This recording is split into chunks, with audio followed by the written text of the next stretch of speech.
Hello everyone and welcome back to all in my YouTube channel जी physics with Rohit. और आज का ये जो लेक्चर है क्लास 12 का चैप्टर 2 का सेकेंड नंबर का लेक्चर होने वाला है। और इससे पहले वाले लेक्चर में ऑलरेडी हम लोग इस चैप्टर के डिटेल सिलेबस और जो फर्स्ट टॉपिक था electric potential and electric potential difference के बारे में ऑलरेडी डिस्कस कर चुके हैं। ओके, तो आप लोग प्लेलिस्ट में जाकर उस लेक्चर को देख सकते हैं। और आज के इस लेक्चर में हम लोग बात करने वाले हैं चैप्टर 2 के थर्ड नंबर का टॉपिक जिसका नाम है electric potential due to a point charge. इसके बारे में आज बात करने वाले हैं। इस टॉपिक में हमको एक पॉइंट चार्ज दिया हुआ है, एक सिंगल चार्ज दिया हुआ है, जिसकी वजह से हम लोग को किसी पॉइंट पी पर क्या करना है, इलेक्ट्रिक पोटेंशियल का एक्सप्रेशन या डेरिवेशन निकालना है। तो इस टॉपिक को करने से पहले यहाँ पर जो डायग्राम दिया हुआ है इसको समझना बेहद ज़रूरी, क्योंकि ये डायग्राम अगर आप लोग को समझ में आ गया तो इसके डेरिवेशन में कुछ नहीं रखा है, मैथमेटिक्स है पूरा। तो चलिए सबसे पहले इसी को समझ लेते हैं। यहाँ पर मैं शॉर्ट में लिखा हुआ हूँ, इस डायग्राम को आप लोग को ऐसे एक्सप्लेन करके लिखना है। Let us consider we have a point O at which we are put the plus Q charge, ऐसा आप लोग को एक्सप्लेन करके लिखना है इसको। तो चलिए सबसे पहले मैं इसको समझा देता हूँ कि ये डायग्राम हमको क्या कहना चाहता है। ठीक है, तो सबसे पहले यहाँ पर हम लोग कंसिडर कर लिए कि हमारे पास एक पॉइंट है O, जिस पर हम लोगों ने एक चार्ज को रख दिया है प्लस क्यू चार्ज, जिसको हम लोग सोर्स चार्ज कह सकते हैं। और ये जो पॉइंट O है, यहाँ से x दूरी पर एक पॉइंट कंसिडर कर लेते हैं A, जिस पर हम लोगों ने एक चार्ज को रखा है Q0, जिसको पॉजिटिव चार्ज या फिर सोर्स टेस्ट चार्ज कहा जाता है। ऑलरेडी हम लोग देख चुके हैं टेस्ट चार्ज क्या होता है और सोर्स चार्ज क्या होता है, ये सब देख चुके हैं। अब इस पॉइंट ए पर जो सोर्स चार्ज रखा हुआ है इसको हम लोग को कहाँ ले जाना है, पॉइंट बी तक ले जाना है, उसके बाद पॉइंट पी तक ले जाना है। कुल मिलाकर ये जो सोर्स चार्ज है प्लस क्यू चार्ज की वजह से जो इलेक्ट्रिक फील्ड है, तो उस इलेक्ट्रिक फील्ड के किसी पॉइंट पर ले जाना है। तो उसके लिए हम लोग क्या करते हैं, इसके ऊपर एक एक्सटर्नल फोर्स लगाते हैं। ये एक्सटर्नल फोर्स बैटरी के थ्रू हो सकता है या इलेक्ट्रिक पावर सप्लाई के थ्रू हो सकता है। तो इस पॉइंट ए पर जो टेस्ट चार्ज रखा हुआ इसके ऊपर टू टाइप का फोर्स लगता है। एक फोर्स लगता है जिसको हम लोग इलेक्ट्रोस्टैटिक फोर्स Fe कहते हैं, जिसका डायरेक्शन होगा आउटवर्ड की तरफ। ऐसा क्यों? क्योंकि इसके पास पॉजिटिव चार्ज है और सोर्स चार्ज के पास भी पॉजिटिव चार्ज है, तो जाहिर सी बात है ये रिपल करेगा और इस तरफ एक फोर्स लगेगा। तो यहाँ पर चार्ज की वजह से फोर्स लग रहा है, इसलिए हम लोग इसको इलेक्ट्रोस्टैटिक फोर्स कहेंगे। और एक फोर्स लग रहा है एक्सटर्नल फोर्स, जो कि बैटरी या फिर पावर सप्लाई के द्वारा लग रहा है, जो कि इनसाइड की तरफ लग रहा है, मतलब इसी के तरफ फोर्स लग रहा है, जिसकी वजह से पॉइंट ए पर जो चार्ज था वो कहाँ पर आ जाता है, पॉइंट बी पर आ जाता है। तो एक्सटर्नल फोर्स लगाने की वजह से पॉइंट ए पर टेस्ट चार्ज के ऊपर जो फोर्स लगता है उसकी वजह से इसमें जो डिस्प्लेसमेंट होता है उसको हम लोग dx कंसीडर कर लेते हैं। ये पार्टिकल जो है यहाँ से यहाँ तक आया, तो इसका डिस्प्लेसमेंट कुछ ना कुछ हुआ होगा, उसको हम लोग dx कंसीडर कर लेते हैं। तो आई होप इतना सारा पॉइंट आपको समझ में आया होगा। अब हम लोग क्या करते हैं, पॉइंट O से r डिस्टेंस पर एक आर्बिट्ररी पॉइंट P कंसीडर कर लेते हैं, और इसी पॉइंट P पर हम लोग को क्या निकालनी है, इलेक्ट्रिक पोटेंशियल निकालनी है। मतलब इस चार्ज को इस पॉइंट P तक लाने के लिए हम लोग को कितना काम करना पड़ेगा, इस Q0 चार्ज को या यूनिट चार्ज को हमको पॉइंट P तक लाने में कितना काम करना पड़ेगा, उसी को हम लोग इस पॉइंट चार्ज की वजह से इलेक्ट्रिक पोटेंशियल कहेंगे। अच्छा, एक चीज़ और बता दूं, यहाँ पर डिस्प्लेसमेंट का डायरेक्शन क्या होगा। तो याद रखिए पार्टिकल्स का डिस्प्लेसमेंट किधर हो रहा है, ए से बी की ओर हो रहा है, तो यहाँ पर डिस्प्लेसमेंट का डायरेक्शन इधर होगा। तो यहाँ पर डिस्प्लेसमेंट का डायरेक्शन किधर होगा, ए बी की ओर होगा। और यदि मैं इलेक्ट्रोस्टैटिक फोर्स की बात करूँ तो ये अपोजिट होगा डिस्प्लेसमेंट के। तो यहाँ पर अगर मैं इलेक्ट्रोस्टैटिक फोर्स और डिस्प्लेसमेंट के बीच के एंगल की बात करूँ तो ये इनके बीच का एंगल कितना होगा जी, 180 डिग्री होगा। इसको याद रखिएगा। जब भी कोई दो वेक्टर जो है अपोजिट डायरेक्शन में सेम मैग्नीट्यूड से मूव करता है तो इनके बीच का एंगल कितना होता है, 180 होता है। और यदि यही वेक्टर सेम डायरेक्शन में होता है तो इनके बीच का एंगल कितना होता है, 0 होता है। ये 0 होता है, याद रखिएगा। ओके, अब चलिए यहाँ पर इस डायग्राम को आप लोग को ऐसे एक्सप्लेन करके लिखना है, मैं ऑलरेडी बता चुका हूँ। और यदि आप लोग एक्सप्लेन करके नहीं लिख पा रहे हैं तो डायरेक्टली यहाँ पर लिख दीजिएगा कि इस डायग्राम में जो पैरामीटर यूज़ किए हैं उसको क्या कहते हैं। जैसे कि Q0 यूज़ किए हम लोग, इसको कहा जाता है टेस्ट चार्ज। यहाँ पर ये डी एक्स बी होगा। बी को यहाँ पर डिस्प्लेसमेंट पॉइंट कंसिडर कर सकते हैं या बोलते हैं। और थीटा इज इक्वल्स टू 180 है, ये एंगल है, किसके किसके बीच का एंगल है, जो डिस्प्लेसमेंट है और इलेक्ट्रोस्टैटिक फोर्स है उनके बीच का एंगल है। यहाँ पर P क्या चीज़ है, तो P एक आर्बिट्ररी पॉइंट है। किस लिए आर्बिट्ररी पॉइंट है? आर्बिट्ररी का मतलब होता है स्वेच्छानुसार, अपनी मर्जी से एक पॉइंट कंसिडर किए। और इस पॉइंट को क्यों कंसिडर किए, तो ऑब्जर्व करने के लिए या कैलकुलेट करने के लिए। क्या कैलकुलेट करने के लिए, तो इलेक्ट्रिक फील्ड या इलेक्ट्रिक पोटेंशियल को कैलकुलेट करने के लिए हम लोग एक आर्बिट्ररी पॉइंट चूज किए हैं। और R यहाँ पर क्या है, R है डिस्टेंस, किसके किसके बीच का, एक पॉइंट है O और एक पॉइंट है P, दोनों के बीच का डिस्टेंस है। अगर X की बात करें तो X क्या चीज़ है, ये भी डिस्टेंस है, किसके किसके बीच का, पॉइंट O और पॉइंट A के बीच का डिस्टेंस है। अब हम लोग क्या करेंगे, ये जो टेस्ट चार्ज है इसको पॉइंट A से B तक ले जाने में हमको यदि डिस्प्लेसमेंट dx मिलता है तो इसमें कुछ ना कुछ काम तो करना पड़ रहा होगा, तो उसमें हम लोग स्मॉल वर्क कंसिडर कर लेते हैं। उसी को यहाँ पर लिखा हुआ है, now small work done for displace point A to B।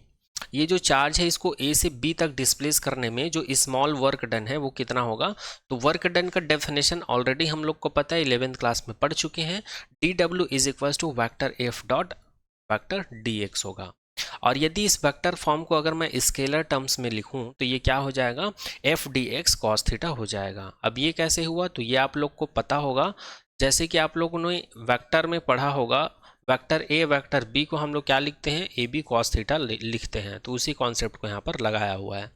अब हम लोग को पता है ये जो फोर्स है ये इलेक्ट्रोस्टैटिक फोर्स है एक्चुअल में, और ये जो डिस्प्लेसमेंट है दोनों के बीच का एंगल क्या कंसिडर किए यहाँ पर, 180 डिग्री कंसिडर किए हैं। कंसिडर नहीं किए हैं, ये एक्चुअल में हैं। ओके, तो इसलिए हम लोग इस वैल्यू को जब इसमें रखेंगे तो हम लोग को क्या मिल जाएगा, dw is equals to minus F X मिल जाएगा। इसको हम लोग इक्वेशन नंबर 1 दे देते हैं।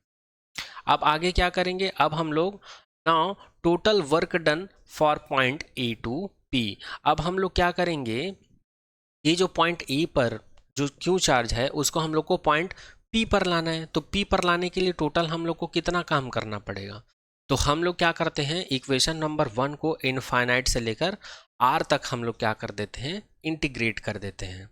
एक्चुअल में ये पॉइंट कहाँ पर था, इनफाइनाइट पर था। इनफाइनाइट से हम लोग इसको ला रहे हैं और ये एक स्पेसिफिक पॉइंट पर आ गए, इसलिए हम लोग इसको x कंसिडर कर लिए हैं। एक्चुअल में ये इनफाइनाइट डिस्टेंस पर ही है, या x इज इक्वल्स टू आप लोग इनफाइनाइट कंसिडर कर सकते हो यहाँ पर, ठीक है। तो इनफाइनाइट से हम लोग पॉइंट A को कहाँ पर ला रहे हैं, पॉइंट P पर। पॉइंट P पर मतलब जो ओरिजिन पॉइंट O है उससे R दूरी पर हम लोग लाने की कोशिश कर रहे हैं, इसलिए हम लोग इक्वेशन नंबर 1 को इंटीग्रेट कर देंगे प्लस इनफाइनाइट से लेकर R तक। ओके, तो इसको याद रखिएगा, हम लोग टोटल वर्क डन निकालने जा रहे हैं, और टोटल वर्क डन निकालने के लिए क्या कर रहे हैं, इक्वेशन नंबर 1 को इनफाइनाइट से लेकर R तक हम लोग क्या कर रहे हैं, इंटीग्रेट कर रहे हैं। और यहाँ पर इंटीग्रेशन का मतलब क्या होता है और लिमिट इंटीग्रेशन क्या होता है, डिफाइनाइट इनफाइनाइट इंटीग्रल क्या होता है, ये सारा चीज़ हम लोग मैथमेटिकल बैकग्राउंड फॉर फिजिक्स में देख चुके हैं।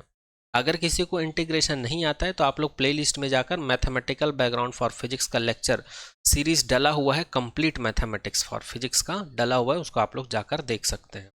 चलिए आगे देखते हैं, आगे हम लोग क्या करेंगे, अब इक्वेशन नंबर 1 का वैल्यू हम लोग इक्वेशन नंबर जो मिला था हमको उसमें रख देंगे, तो हम लोग को मिलेगा w is equals to integration infinite to r minus F D X, इतना मिल जाएगा। ऐसा क्यों मिला, क्योंकि dw इज इक्वल्स टू हमारे पास कितना था, एफ डी एक्स था, इसी वैल्यू को हम लोग सब्स्टिट्यूट किए हैं।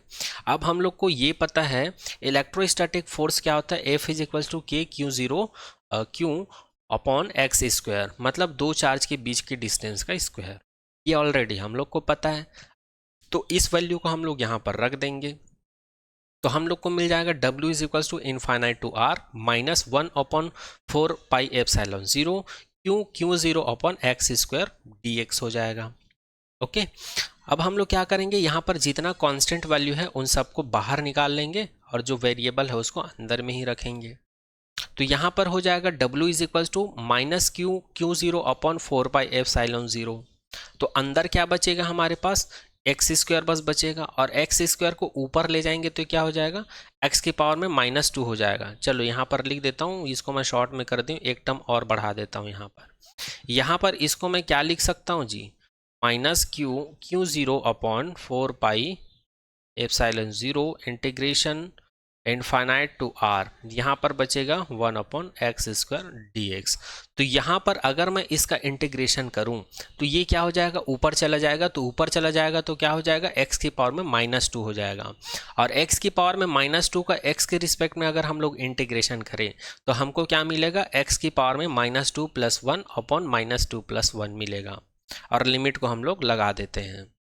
ये सारा चीज़ आप लोग तो तभी समझ में आएगा जब इंटीग्रेशन का कॉन्सेप्ट आप लोग का क्लियर होगा। ठीक है, आगे देखते हैं W is equal to -Q Q0 upon 4πε0। तो यहाँ पर -2 में +1 को सब्सटीट्यूट करेंगे तो x की पावर में -1 बचेगा, यहाँ भी -1 बचेगा, तो कुल मिलाकर इसको हम लोग सॉल्व करने के बाद लिख सकते हैं -1/x लिख सकते हैं, और लिमिट वैसे ही रहेगा। अब हम लोग यहाँ पर लिमिट ओपन करेंगे। लिमिट कैसे ओपन करते हैं ये भी ऑलरेडी हम लोग देख चुके हैं। तो x के जगह पर पहले अपर लिमिट को रखते हैं, उसके बाद सब्सट्रैक्ट करने के बाद लोअर लिमिट को यहाँ पर सब्सटीट्यूट करते हैं x की जगह पर। x की जगह पर मतलब जिस फंक्शंस के रिस्पेक्ट में हम लोग इंटीग्रेशन करते हैं उस फंक्शंस की जगह पर उसको रिप्लेस करते हैं। तो इसलिए हम लोग को मिल जाएगा W is equal to -Q Q0 upon 4πε0, bracket में आ जाएगा -1/r, और ये माइनस माइनस प्लस हो जाएगा 1/इनफाइनाइट। तो 1/इनफाइनाइट का वैल्यू 0 हो जाएगा।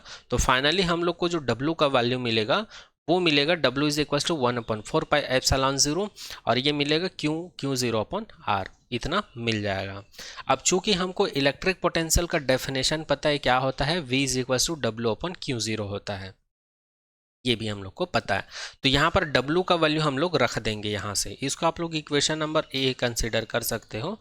तो यहाँ पर लिख देना यूजिंग इक्वेशन कुछ भी कंसिडर कर सकते हो, या यहाँ पर already A B equation consider कर लिए, इसलिए इसको आप लोग कुछ कंसिडर मत करो।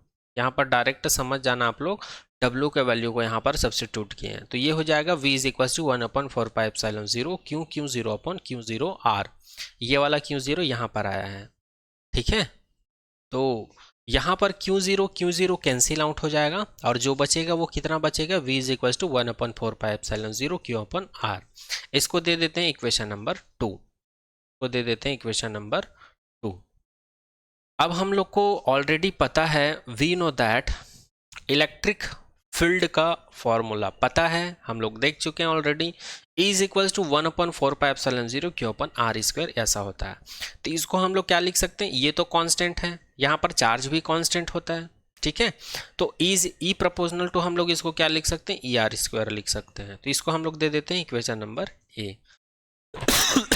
Sorry for that.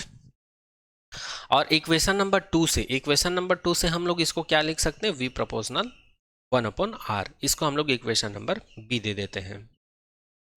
अब इक्वेशन नंबर A और B को आप लोग ध्यान से देखिए। अगर इक्वेशन नंबर A और B को हम लोग ध्यान से देखें तो यदि R का वैल्यू 1 के इक्वल हो, तब हमें क्या मिलता है, V is equal to E मिलता है। कैसे, जैसे कि यहाँ पर R इज इक्वल टू 1 रखूँ तो यहाँ पर टोटल E का वैल्यू कितना मिलेगा, 1। यहाँ पर R का वैल्यू 1 रखूँ तो 1 को 1 से डिवाइड करूँ तो कितना मिलेगा, 1।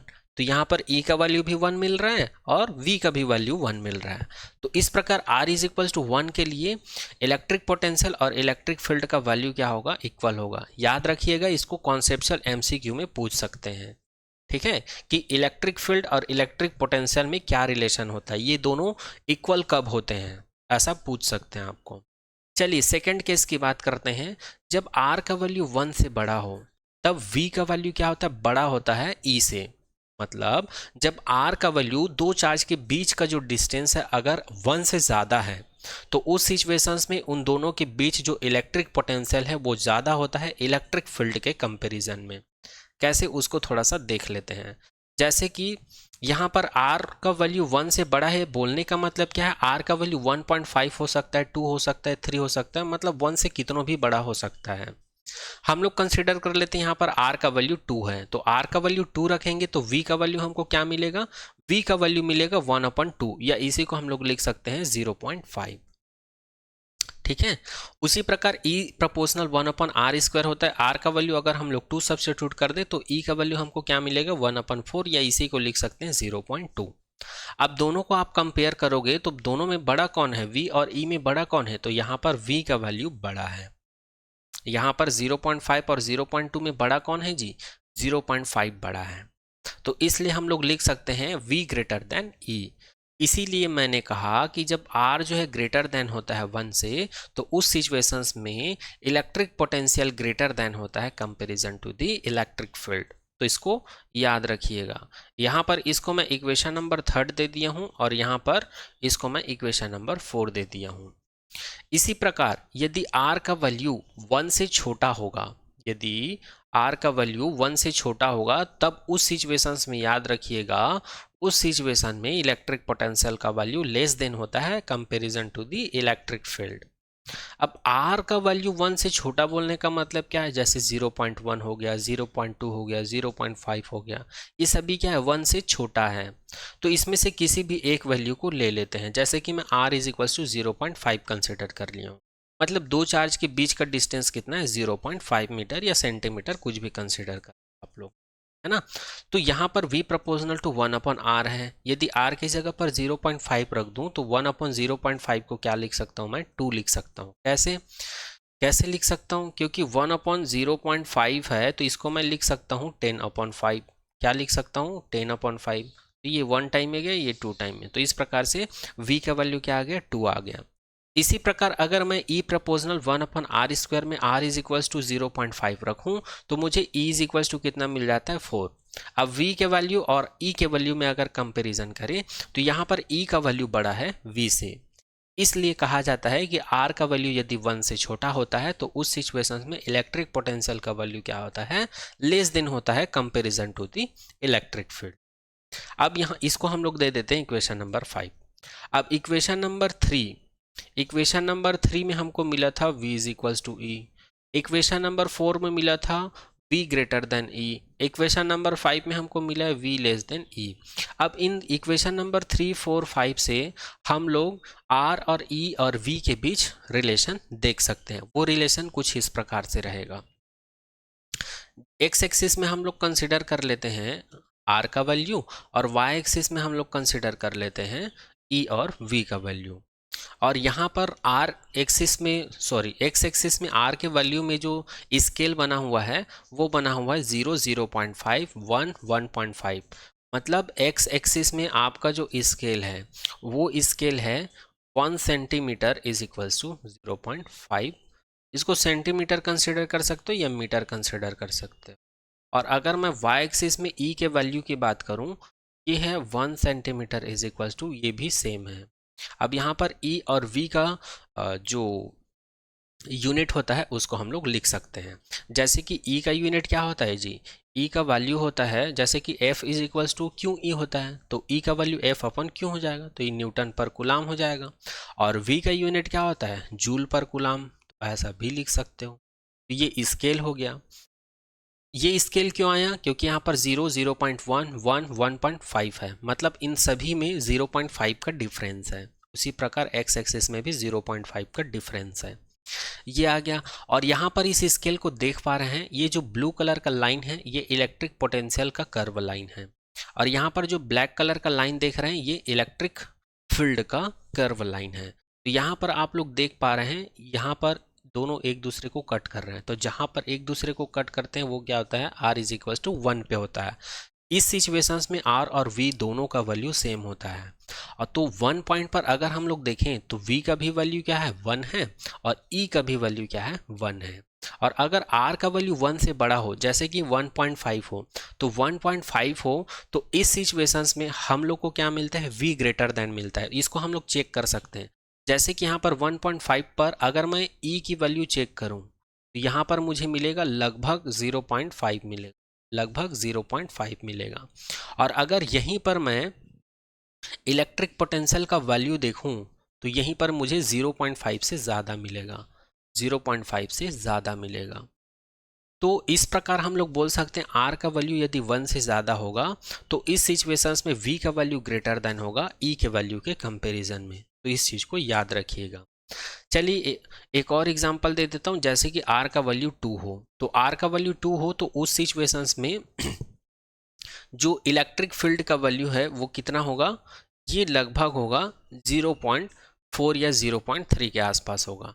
वहीं अगर मैं इलेक्ट्रिक पोटेंशियल की बात करूं तो इसका वैल्यू होगा 0.5 से थोड़ा सा ज़्यादा, 0.6 के आसपास होगा। तो यहाँ से प्रूफ होता है कि जब 1 से बड़ा हो r का वैल्यू तो उस सिचुएशन में इलेक्ट्रिक पोटेंशियल का वैल्यू ज़्यादा होता है इलेक्ट्रिक फील्ड के कंपैरिजन।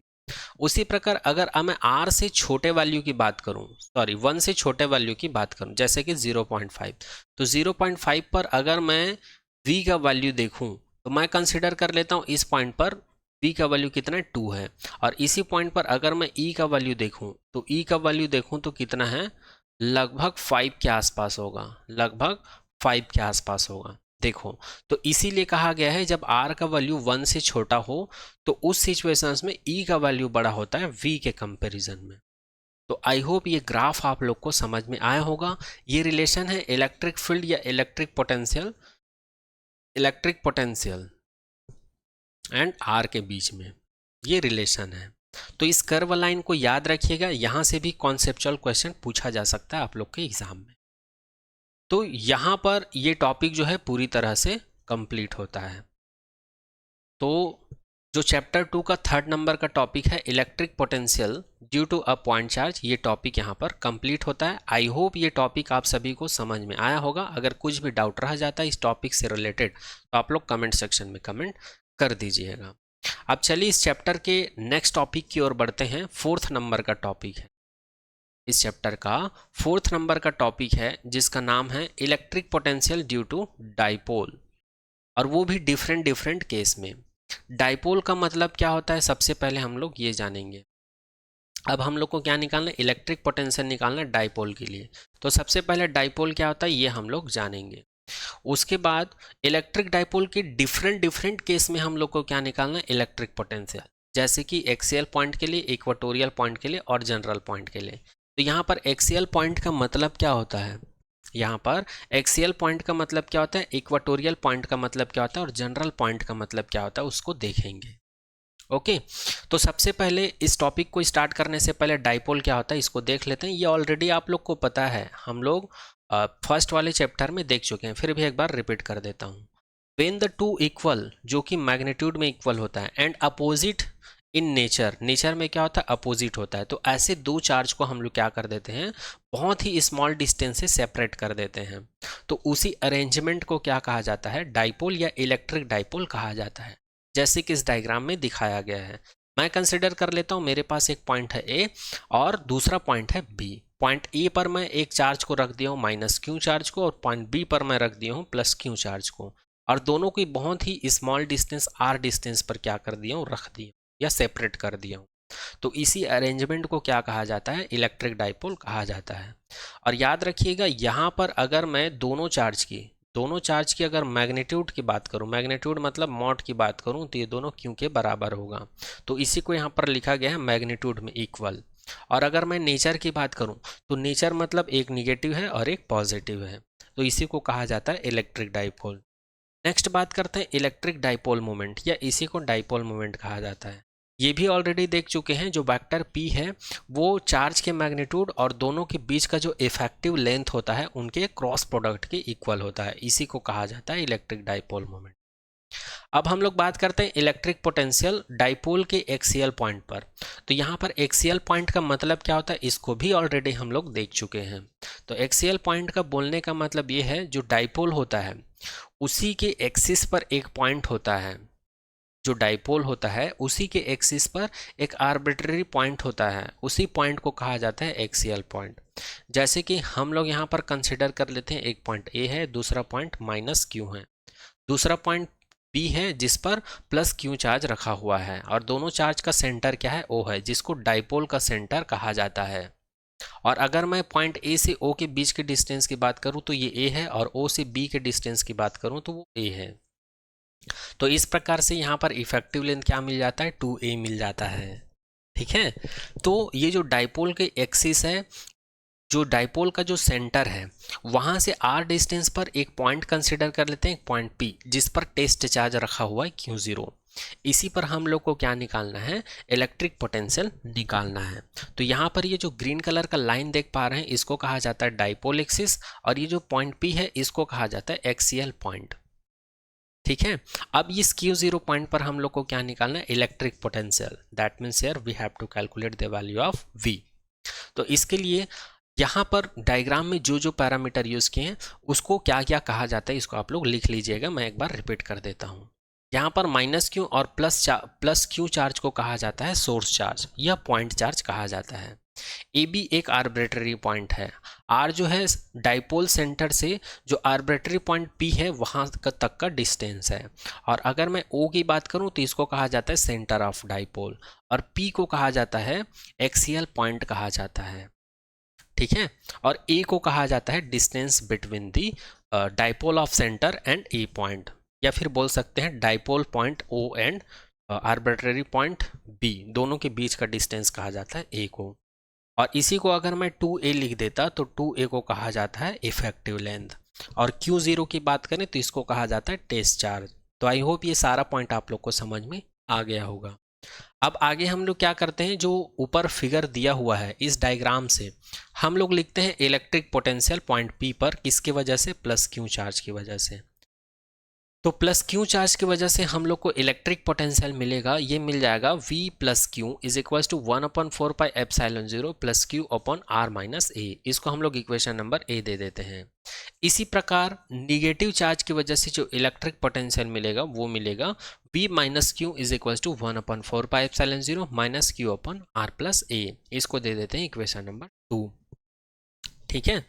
यहाँ पर R माइनस A जो है वो डिस्टेंस है, प्लस Q चार्ज से लेकर जो टेस्ट चार्ज है उनके बीच का डिस्टेंस है। उसी प्रकार ये जो माइनस Q चार्ज है वहाँ से टेस्ट चार्ज के बीच का डिस्टेंस है। तो इलेक्ट्रिक पोटेंशियल का फॉर्मूला ऑलरेडी देख चुके हैं, उसी फॉर्मूला का यूज़ हम लोग यहाँ पर करके ये इक्वेशन नंबर 1 और 2 लिखे हैं। ठीक है।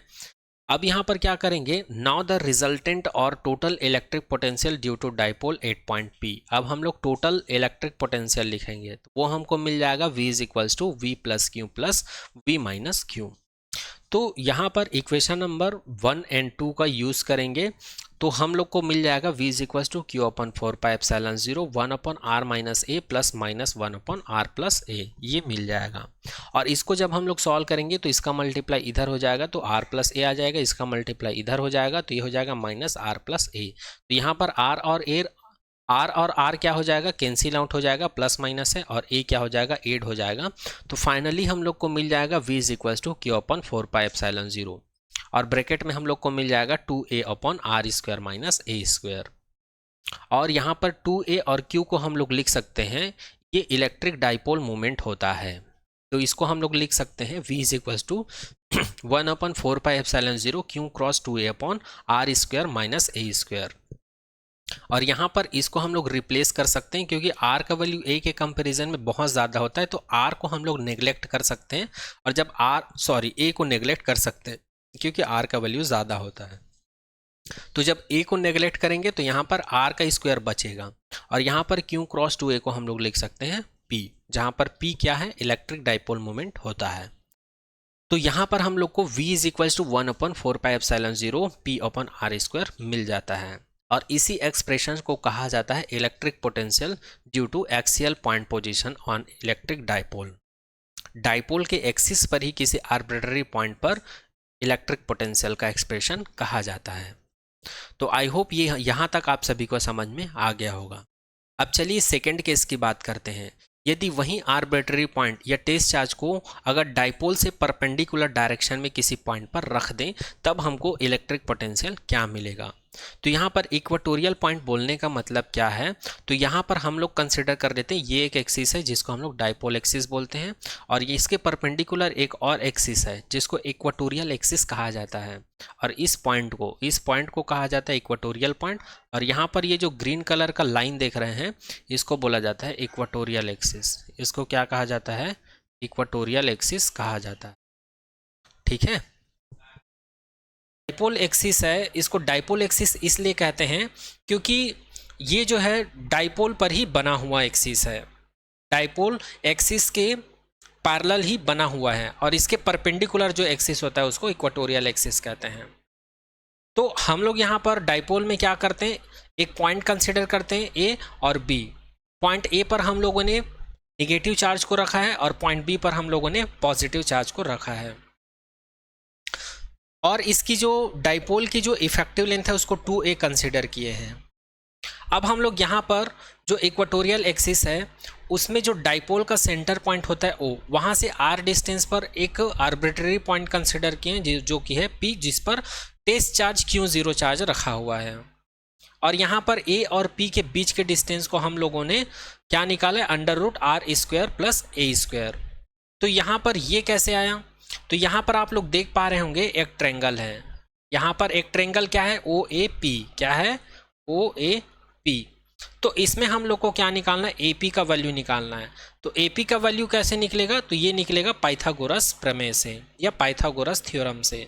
तो ये हो जाएगा AP √ ये हो जाएगा OP का स्क्वायर प्लस OA का स्क्वायर। तो यहाँ पर OP को क्या कंसिडर किए R, और OA को क्या कंसिडर किए A। तो इस प्रकार से AP का वैल्यू हम लोग को क्या मिल जाता है, ये मिल जाता है r² a²। इसी प्रकार अगर हम लोग जो ट्रायंगल है OPB, अगर इसमें भी हम लोग निकालेंगे तो हम लोग को BP का वैल्यू क्या मिल जाता है, इसी प्रकार r² प्लस a² मिल जाता है, इसलिए यहाँ पर इसको लिखा गया है। तो आई होप ये डायग्राम आप सभी को समझ में आया होगा। अब चलिए आगे हम लोग बढ़ते हैं डेरिवेशन की तरफ।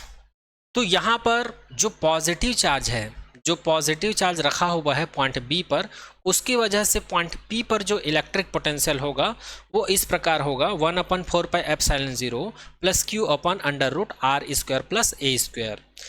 यहाँ पर √r² प्लस a² क्या है, दोनों चार्जेस के बीच की डिस्टेंस है, किसके किसके बीच का, जो पॉजिटिव चार्ज है और जो टेस्ट चार्ज रखा हुआ है पॉइंट पी पर, उनके बीच का डिस्टेंस है। इसको दे देते हैं हम लोग इक्वेशन नंबर 1। इसी प्रकार पॉइंट ए पर नेगेटिव चार्ज रखा हुआ है, इसके वजह से पॉइंट पी पर जो टेस्ट चार्ज रखा हुआ है उसके ऊपर जो इलेक्ट्रिक पोटेंशियल होगा उसको हम लोग लिख सकते हैं V - Q 1/4πε0 minus Q/√r² plus a²। इसको दे देते हैं हम लोग इक्वेशन नंबर 2। अब हम लोग क्या करते हैं, पॉइंट पी पर रिजल्टेंट या फिर टोटल इलेक्ट्रिक पोटेंशियल निकालते हैं। तो हम लोग क्या करते हैं, इक्वेशन 1 और 2 को ऐड कर देते हैं, तो हम लोग को मिलेगा V = V + Q plus V - Q। Equation 1 और 2 से जब वैल्यू को रखेंगे, हम लोग सब्स्टिट्यूट करेंगे, तो हम लोग को मिल जाएगा V = 1/4πε0 Q/√r² प्लस a², और अंदर में बच जाएगा 1 - 1। यहाँ पर ये सभी क्या है, कॉमन है, तो कॉमन है तो इसको निकालेंगे तो अंदर क्या बचेगा, 1 - 1 बच जाएगा। तो इस प्रकार हम लोग को इलेक्ट्रिक पोटेंशियल क्या मिल जाएगा, 0 मिल जाएगा। तो इस चीज़ को याद रखिएगा, ये इंपॉर्टेंट है। जब भी आपको कभी एग्जाम में पूछा जाएगा कि डाइपोल से परपेंडिकुलर एक एक्सिस होता है जिसको इक्वेटोरियल एक्सिस बोलते हैं, तो उस पर किसी पॉइंट को हम लोग रख देते हैं, तो उस पर इलेक्ट्रिक पोटेंशियल का वैल्यू क्या होता है, तो याद रखिएगा इलेक्ट्रिक पोटेंशियल का वैल्यू हमेशा 0 होता है। तो आई होप ये सारा पॉइंट आप सभी को समझ में आया होगा। अब चलिए थर्ड केस की बात करते हैं। थर्ड केस में हम लोग को जो इलेक्ट्रिक डाइपोल होता है उसके आसपास, उसके सराउंडिंग किसी भी पॉइंट पर जनरल पॉइंट बोला गया है उसको, यहाँ पर हमको वहाँ पर इलेक्ट्रिक पोटेंशियल निकालना है। तो कैसे निकालेंगे, तो चलिए इसको देख लेते हैं। तो इसमें भी हम लोग को सबसे पहले डायग्राम को समझना बहुत ज़रूरी है, तो सबसे पहले डायग्राम को ही समझ लेते हैं। यहाँ पर सबसे पहले हम लोग एक पॉइंट कंसीडर करते हैं A, जिस पर -Q चार्ज को रख देते हैं। दूसरा पॉइंट कंसीडर करते हैं B, जिस पर +Q चार्ज को रख देते हैं। तो यहाँ पर हमको एक डाइपोल मिल जाता है, और इस डाइपोल का सेंटर पॉइंट को हम लोग O कंसीडर कर लेते हैं, तथा इस डाइपोल का जो इफेक्टिव लेंथ है उसको 2a कंसीडर करते हैं। और A और O के बीच का डिस्टेंस A है, और O और B के बीच का डिस्टेंस कितना A है। अब हम लोग क्या करते हैं, इसका जो सेंटर पॉइंट है डाइपोल का, वहां से r डिस्टेंस पर एक पॉइंट लेते हैं P, आर्बिट्रेरी पॉइंट, जिस पर हम लोग एक टेस्ट चार्ज Q0 को रख देते हैं। आप इस पॉइंट को कहीं भी रख सकते हैं, यहाँ रख सकते हैं, यहाँ रख सकते हैं, यहाँ रख सकते हैं, कहीं भी। तो जनरल पॉइंट बोलने का मतलब वही है कि किसी भी आर्बिट्रेरी पॉइंट पर हमको क्या निकालना है, इलेक्ट्रिक पोटेंशियल निकालना है। ठीक है, डाइपोल एक्सिस इक्वेटोरियल एक्सिस पर ऑलरेडी देख चुके हैं, और यदि डाइपोल एक्सिस या इक्वेटोरियल एक्सिस को छोड़कर अगर वो टेस्ट चार्ज को कहीं और रख दें तब उसके ऊपर पोटेंशियल कितना होगा ये हम लोग को निकालना है। ओके, तो चलिए आगे देखते हैं। तो यहाँ पर डाइपोल के सेंटर से r डिस्टेंस पर एक आर्बिट्रेरी पॉइंट P ले लिए जिस पर Q0 चार्ज रखा हुआ है। अब हम लोग यहाँ पर मान लेते हैं कि पॉइंट A से जो पॉइंट P के बीच का जो डिस्टेंस है वो है r1 वेक्टर, और पॉइंट B से पॉइंट P का जो डिस्टेंस है उसको हम लोग r2 कंसिडर कर लेते हैं। अब यहाँ पर r1 जो है r2 से ज़्यादा है, यहाँ पर क्या है, r1 जो है r2 से ज़्यादा है, r1 का वैल्यू क्या है, r2 से ज़्यादा है। तो इसको हम लोग इक्वल करने के लिए या पाथ डिफरेंस का कॉन्सेप्ट लगाएंगे यहाँ पर। अगर मैं यहाँ पर एक लंब डाल देता हूँ, एक नॉर्मल ड्रॉ कर देता हूँ, यहाँ पर C और B देख पा रहे हैं, ये एक नॉर्मल ड्रॉ कर देता हूँ, तो नॉर्मल ड्रॉ करने पर मुझे ये सिचुएशन मिल जाता है। जो r1 है वो r2 के लगभग इक्वल हो जाता है। तो यहाँ पर जो डिस्टेंस बच जाता है A और C तक, ये जो डिस्टेंस बच जाता है इसको कहा जाता है पाथ डिफरेंस, या इसको लिखा जाता है r1 माइनस r2। इसका मतलब ये है अगर A और P में से अगर मैं CP को हटा दूं, तो मुझे ये वाला डिस्टेंस मिल जाएगा। एक बार और रिपीट कर देता हूँ, ये अभी AP जो है, AP के बीच का डिस्टेंस क्या है, r1 है। अब इसमें मैं क्या किया हूँ, AP में एक नॉर्मल ड्रॉ किया हूँ। नॉर्मल क्या ड्रॉ किया हूँ, CB। अभी नॉर्मल क्यों ड्रॉ किया हूँ, क्योंकि जो PB वाला डिस्टेंस है, ये वाला r2 वाला डिस्टेंस है, ये कम था r1 के कंपैरिजन में, तो इसको मुझे क्या करना था, इक्वल करना था, इसलिए यहाँ पर मैं एक नॉर्मल ड्रॉ किया हूँ। ठीक है, तो नॉर्मल ड्रॉ करने के बाद मुझे एक और डिस्टेंस मिल गया AC और CP, मतलब AP जो है दो भाग में डिवाइड हो गया AC प्लस PB में। तो मुझे AC का डिस्टेंस निकालना था, इसी को पाथ डिफरेंस बोल सकते हो। मतलब R1 वाले और R2 वाले डिस्टेंस में कितने का डिफरेंस है, इतने का डिफरेंस है।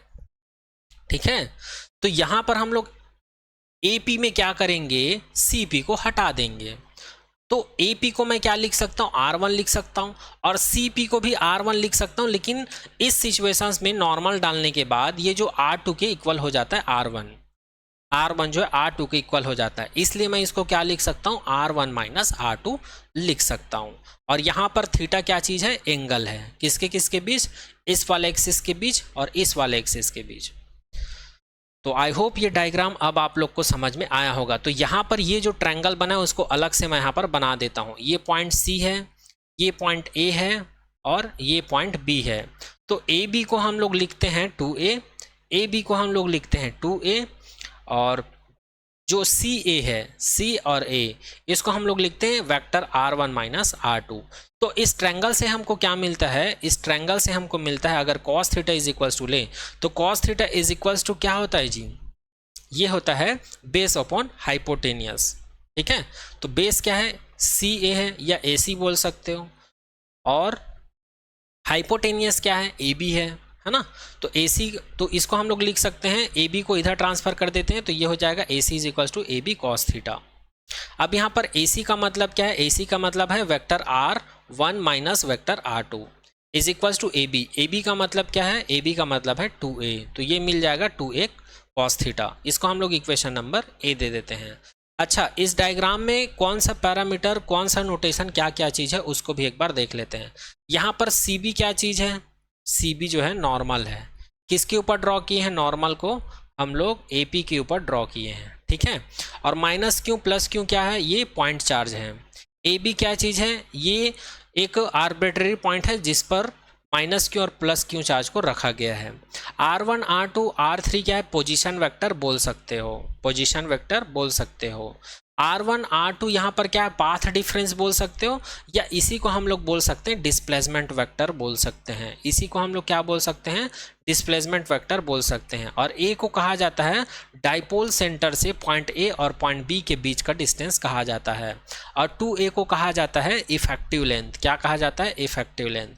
और पॉइंट P को कहा जाता है आर्बिट्रेरी पॉइंट, क्या कहा जाता है, आर्बिट्रेरी पॉइंट, जहां पर टेस्ट चार्ज को रखा जाता है जिस पर हम लोग को इलेक्ट्रिक पोटेंशियल फाइंड करनी है।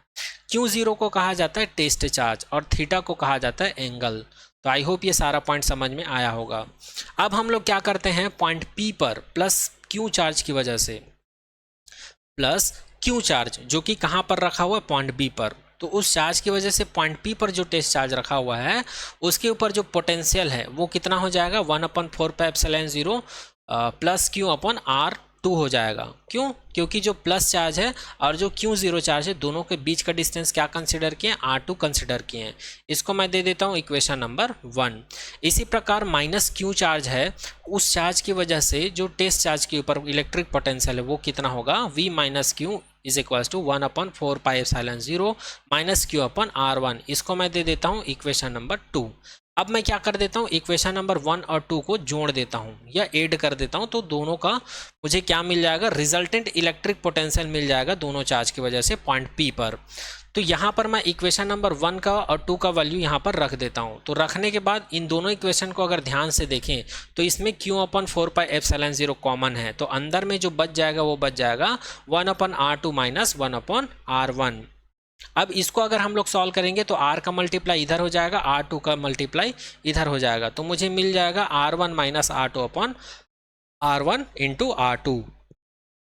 अब इक्वेशन 1, ये इक्वेशन 1 नहीं है, ये इक्वेशन नंबर ए होगा, क्योंकि इक्वेशन नंबर ए यहाँ से है। R1 माइनस R2 को हम लोग क्या लिख सकते हैं, 2a cos थीटा। तो इसलिए मैं R1 माइनस R2 को मैं क्या लिख देता हूँ, 2a cos थीटा लिख लेता हूँ। ठीक है, तो v इज इक्वल्स टू हम लोग को ऐसा मिल जाएगा जब हम लोग इक्वेशन नंबर ए का यूज़ करेंगे। अब यदि मैं R1 R2 का मैग्नीट्यूड निकालूँ तो ये किसके इक्वल है, लगभग R के इक्वल है, ऐसा मान लेते हैं। तो यहाँ पर जब R1 R2 का मैग्नीट्यूड अगर R के इक्वल हैं या तीनों एक दूसरे से इक्वल हैं, तो उस सिचुएशंस में R1 इंटू R2 को मैं क्या लिख सकता हूँ, R² लिख सकता हूँ। ठीक है, अब इस वैल्यू को मैं क्या कर देता हूँ, यहाँ पर सब्स्टिट्यूट कर देता हूँ, तो फाइनली मुझे v का वैल्यू मिल जाएगा, v is equal to q/4πε0 2a cos theta upon R² मिल जाएगा। अब एक चीज़ हम लोग को पता है, डाइपोल, इलेक्ट्रिक डाइपोल होता है vector p is equals to q cross 2a। तो यहाँ पर इसको मैं लिख सकता हूँ v is equals to 1/4πε0 p cos theta upon R²। अब मैं क्या कर देता हूँ, ऊपर नीचे r का डिवीजन और मल्टीप्लाई कर देता हूँ, तो मुझे मिल जाएगा v is equals to 1/4πε0 PR cos theta r का क्यूब। r का मल्टीप्लाई नीचे करेंगे तो ये r का क्यूब हो जाएगा, ऊपर r का मल्टीप्लाई करेंगे तो ये PR cos थीटा हो जाएगा। अब यहाँ पर जो वेक्टर कॉन्सेप्ट पढ़े हम लोग, दो वेक्टर है, ए वेक्टर और वेक्टर बी, दोनों का अगर डॉट प्रोडक्ट करते हैं तो ये क्या आ जाता है, cos थीटा आ जाता है। इसको स्केलर फॉर्म बोला जाता है, इसको वेक्टर फॉर्म बोला जाता है। तो यहाँ पर पी आर कॉस थीटा को हम लोग क्या लिख सकते हैं, vector P dot vector R लिख सकते हैं। तो इसी को मैं क्या लिख दिया हूँ, v is equals to 1/4πε0 vector p dot vector r upon r का क्यूब हो जाएगा। आई होप यहाँ तक आप सभी को समझ में आया होगा। चलिए आगे बढ़ते हैं। अब आगे हम लोग क्या करेंगे, जो r का क्यूब था उसको r² डॉट r लिख सकते हैं। जो r का क्यूब था, इसको मैं क्या लिख सकता हूँ जी, r² डॉट r लिख सकता हूँ। अब हम लोग को पता है जो यूनिट वेक्टर r होता है इसका डेफिनेशन होता है vector r upon vector r का मैग्नीट्यूड। ये आप लोग 11th क्लास में पढ़े होंगे, ठीक है। तो यहाँ पर यूनिट वेक्टर r को मैं क्या लिख सकता हूँ, वेक्टर r अपॉन r। तो यहाँ पर अगर मैं r का वैल्यू सब्स्टिट्यूट कर दूँ, अगर मैं यहाँ पर r का, या फिर vector r upon r, vector r upon r, इसके जगह पर ये वाला जो क्वांटिटी है इसके जगह पर मैं क्या सब्स्टिट्यूट कर सकता हूँ, यूनिट वेक्टर r। और जब इसका वैल्यू यहाँ पर यूनिट वेक्टर सब्स्टिट्यूट करूँगा तो मुझे v का वैल्यू मिल जाएगा, v is equals to 1/4πε0 vector p upon r² unit vector r, ये मिल जाएगा। तो यही क्या कहलाता है, जनरल पॉइंट के लिए इलेक्ट्रिक पोटेंशियल का फॉर्मूला या डेरिवेशन कहलाता है। तो आई होप यहाँ तक आप सभी को समझ में आया होगा। अगर आज के इस लेक्चर में कुछ डाउट रह जाता है तो आप लोग कमेंट सेक्शन में कमेंट कर दीजिएगा। तो आज के लेक्चर में यहीं तक, आने वाले नेक्स्ट लेक्चर में एक और नए टॉपिक के साथ हम लोग मिलेंगे। Okay, thank you so much to all.